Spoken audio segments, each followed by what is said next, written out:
Good morning po mga ka-pingpongers. Another day, another racket setup na naman po ang hatid sa inyo ng Pingpong Polamolok.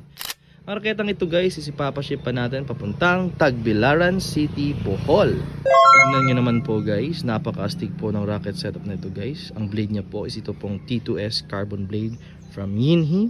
And we have its blue rubbers, si Donic Barracuda, one of the best-selling rubber from Donic. And ang kanyang black rubber po ay si Donic Akuda S1 Turbo. At syempre sinamahan natin ito ng napaka-astig na Donic Edge Tape. Wow! So nagpa-setup po nito, sir, thank you so much po for trusting Pingpong Polamolok. Sana po mag-enjoy kayo at pagpapawisan kayo sa paglalaro ng pingpong gamit ang raketang ito.